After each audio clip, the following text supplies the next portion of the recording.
Northern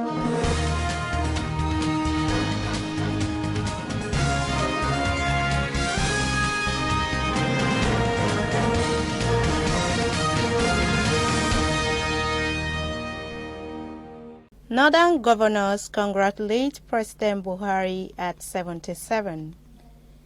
$29.96 billion loan requested by President Muhammadu Buhari is to be granted. Falana demands Sowore's immediate release. On sports, Everton have been without a manager for the last 2 weeks after sacking Marco Silva. On the international scene, trouble looms as Boeing stops 737 MAX productions.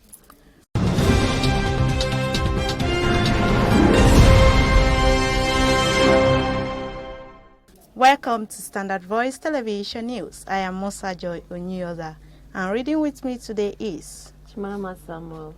Now the news in detail. The Northern State Governors Forum has congratulated President Muhammadu Buhari as he marks his 77th birthday today. The forum, in a congratulatory message by its chairman and governor of Plateau State, Simon Lalong, said that President Buhari had demonstrated unparalleled leadership skills, patriotism, integrity, and courage in bringing change to Nigeria. The revival of the economy, industries, railways, agriculture, and other sectors by the changed government under Buhari's leadership has brought back confidence to the nation. In a statement by his Director of Press and Public Affairs of the forum, Dr. Simon Macham, said Mr. Lalong was satisfied that the government is putting the economy on the path of productivity and self-sufficiency. He said that the future of Nigeria is secured with the honest and transparent leadership of President Buhari. The forum said President Buhari's achievement in the fight against corruption meant that the world will continue to give the country its rightful place in the Committee of Nations. The news agency of Nigeria, NAN, reports that the governors assured the president of renewed loyalty and cooperation of northern governors to his administration, assuring him of their prayers, support, and goodwill as he leads the nation to the next level. The Senate President, Senator Ahmed Lawan, on Monday hinted that the Senate will pass a $29.96 billion loan requested by President Muhammadu Buhari. He said the Senate would approve the loan request but would ensure adequate oversight. The Senate President said the upper house is going to be critical that every cent that is borrowed is tied to a project. It will be recalled that the President Muhammadu Buhari on November 28 forwarded a request to the Senate to reconsider and approve the federal government's 2016 to 2018 external borrowing plan. In the loan request, President Buhari said the loan will be used to execute key infrastructural projects across the country between 2016 and 2018. He explained that the external borrowing plan targets projects cut across all sectors, with special emphasis on infrastructure, agriculture, health, education, water supply, growth and employment generation. While reacting to the 2016 rejection, Mr. Lawan, who was then a senator, said the Senate was right then to have rejected the loan request because there were no sufficient details at the time. He said the President Buhari had provided necessary details of what the loan would be used for in his new request. He said the letter conveying the loan request to executive came in with very possible details. The Lagos State High Court sitting in Ikeja has sentenced a Lagos prince, Adewale Oyekan, and one Lateef Balogun to death for killing one Sikirat Ekun, a 62-year-old businesswoman and a member of the People's Democratic Party (PDP). He hired Balogun for 6,000 naira to murder Ekun. The 50-year-old prince and his 27-year-old accomplice, who is a former domestic staff, have been in custody for 7 years. They murdered Ekun by strangling her and throwing her corpse into a 1,000 feet well located in her home. While convicting and sentencing the defendant in a 2-hour judgment on Monday, Justice Raliatu Adebiyi said that the prosecution had proved the charges of conspiracy to commit murder and murder beyond a reasonable doubt. Both pleaded not guilty to the crime. The circumstantial evidence was strong and cogent. The act of the defendant in killing the deceased was intentional and premeditated. Latest figures from the Central Bank of Nigeria have revealed that Nigeria's foreign exchange reserves continued a downward trend as it dropped from $39.8 billion on November 11th to $39.24 billion on December 13th. The Punch newspaper reports that the reserves fell from $41.76 billion on October 2nd to $40.5 billion as of the end of the month. According to the CBN, the reserve dropped by $482.80 million from $44.65 billion on August 8, 2019. The CBN Governor, Mr. Godwin Emefiele, said recently that Nigeria's overdependence on crude oil for over 60% of fiscal revenue and 90% of forex influx meant that the shock in the oil markets were transmitted entirely to the economy via the forex market, as manufacturers and traders who required forex for input purchases were faced with dwindling supplies.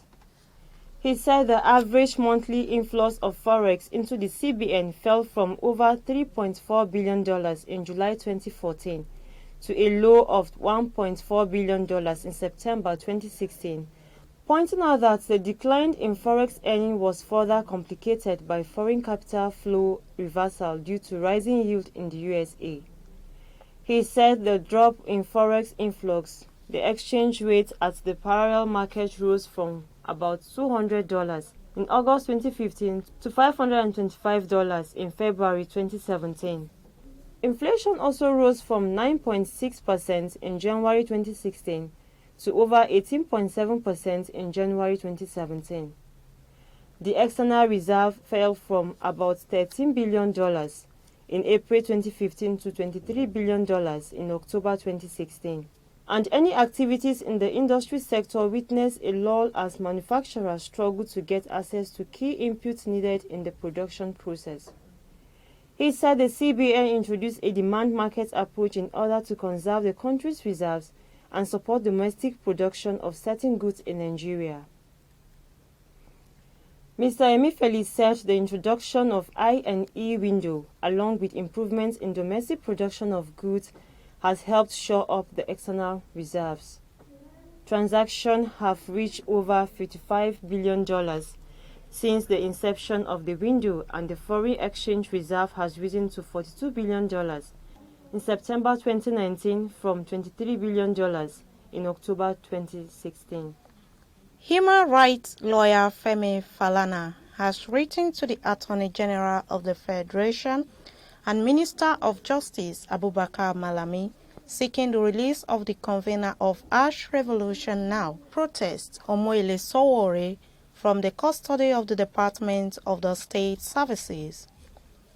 In the letter dated December 13, 2019, Falana urged the AGF to use his office to direct the DSS to release Sowore from custody in line with the order of the Federal High Court, admitting him to bail pending trial. Falana's letter was titled Request for the Release of Omoyele Sowore from Illegal Custody. It follows an earlier announcement by the AGF office that it had taken over the prosecution of Sowore and his co-defendant Olawole Bakare from the DSS. It read, following the announcement of your decision to take over the case of Federal Republic of Nigeria, Omoyele Sowore and another 2 members of the legal defense team visited the headquarters of the State Security Services on December 13, 2019 to demand the immediate release of Sowore from illegal custody. The Defense's counsel were, however, advised to direct their request to the AGF's office in view of the fact that it had taken over the case from the State Security Service. In the light of the foregoing, they requested the AGF to use his good offices to direct the State Security Service to release Sowore from custody in line with the order of the Federal High Court, admitting him to bail pending trial. The AGF's decision to take over the case follows criticisms of the invasion of the Federal High Court in Abuja, the Federal Capital Territory, by the operatives of the DSS to rearrest Sowore on December 6th. We'll be right back after this short commercial break. Stay tuned.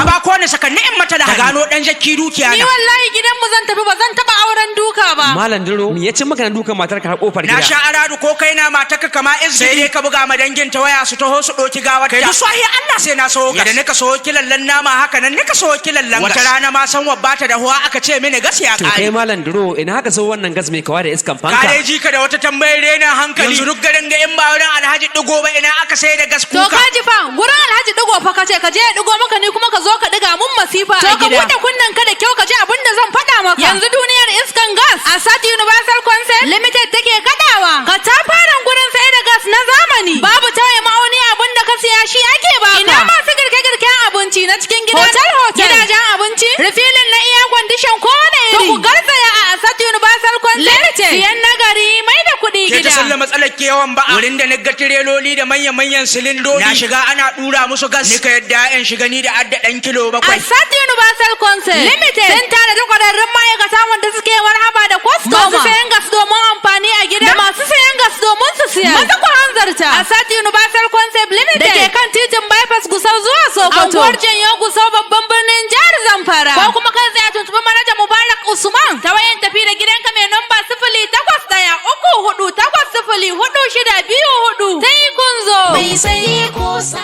Welcome back. On business, Aminu Mariam has more detail.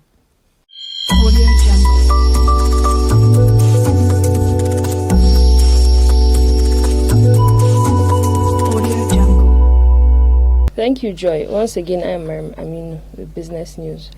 The proposed plan by Dangote Group to expand its domestic revenue generation drive from $4 billion to $30 billion annually from 2021 to boost the nation's economy has been applauded by the federal government. The Minister of Finance, Budget and National Planning, Mrs. Zainab Ahmed, gave the commendation on Sunday during an inspection of the Dangote refinery, petrochemical, fertilizer project and deep water jetty at the Lekki Free Trade Zone in Lagos. She commended the foresight and the tenacity of Alhaji Aliko Dangote, the president of the Dangote Group, for pursuing the huge project despite the various challenges. She pledged the federal government's continued support for local businesses to thrive and attract investors. Dangote Group is creating a large export industry that will help to bring in foreign exchange into the country's reserve, and as a business, he will be growing his revenue based on $4 billion to $30 billion. We are very confident that once Dangote Refinery commences operation, it will save us over $10 billion that Nigeria was spending on importing crude oil, and it will also help us to build local capacity and create jobs, she said. Ahmed said that the savings from such an investment will strengthen Nigerians' microeconomy to attract more investors. The minister said that the opportunities were good for Dangote Group but would be better for Nigeria, which would enjoy several benefits. She said that the Dangote Group had the capacity to fund the infrastructure needs of the ambitious project and will continue to enjoy government's waivers available to other businesses in the nation. She added that the project had begun to create thousands of jobs and bring in several specialization and skills to Nigeria. Also, the president of Dangote Group, Alhaji Aliko Dangote, in his address said that the firm had adopted measures that would help it to expand its revenue base from $4 billion to $30 billion annually beginning from 2021. He said that the firm was ready to transform the nation's domestic market by providing forex through expanded operations capacity of its group in the refinery, petrochemical, fertilizer and other supporting projects. Our refinery can meet 100% of Nigerian requirements of all liquid products such as gasoline, diesel, kerosene and aviation jet. It will also help surplus of each of these products for export, he said. He added that the ongoing project at the Lekki Free Trade Zone had the capacity to generate about 32,000 direct and indirect jobs during and after completion. With the new areas of investment, we are doing just $4 billion of revenue now. By the time we finish, beginning from 2021, we will be having $30 billion of revenue because we will by then have the refinery, petrochemical and fertilizers all coming on stream. Also over 1 million tons of rice.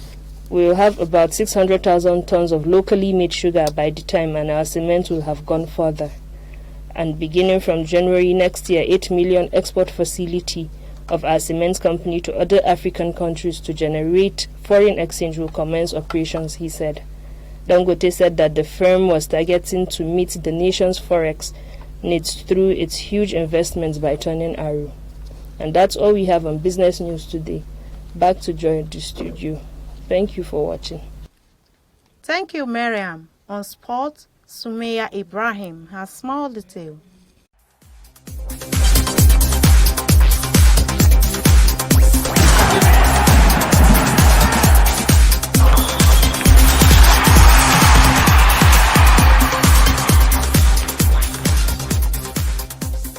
Thank you, Joy. I'm Sumaya Ibrahim with the sport updates. Former player and Everton legend Duncan Ferguson took the region as a temporary measure, and to be fair to him, he's been doing alright. He beat Chelsea, as we all know too well, and drew with Manchester United at Old Trafford at the weekend. However, it will appear that the Toffees board are keen to bring in a new manager on a permanent basis and look to be pushing for someone with suitable experience. You cannot get any more experience than former Chelsea manager Carlo Ancelotti, who is available after being sacked by Napoli last week. According to the reliable Italian journalist Fabio Romano, Everton has approached Ancelotti about becoming their new manager. He says Ancelotti has not given a decision as yet, and that talks are ongoing. That's all we have on sport news. Back to Musa Joy. Thank you, Sumaya. And on the international scene.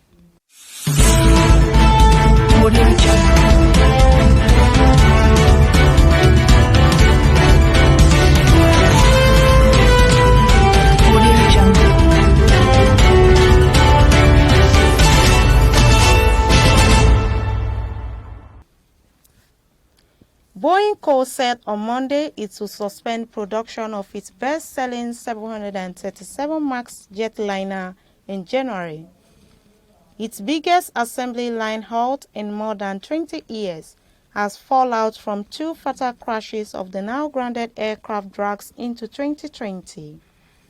The Boeing company, which built the 737 south of Svtv, said it would not lay off any of the roughly 12,000 employees there during the production freeze, though the move could have repercussions across its global supply chain and the U.S. economy.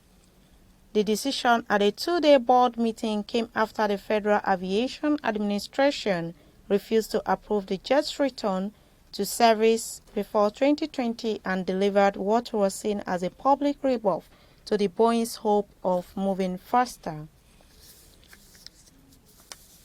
The 737 MAX has been grounded since March after two crashes in Indonesia and Ethiopia killed 346 people within 5 months, costing the plane manufacturer more than $9 billion so far. The decision to halt production will have little immediate impact on airlines that have already seen deliveries halted, forcing many to cancel flights or release older replacements.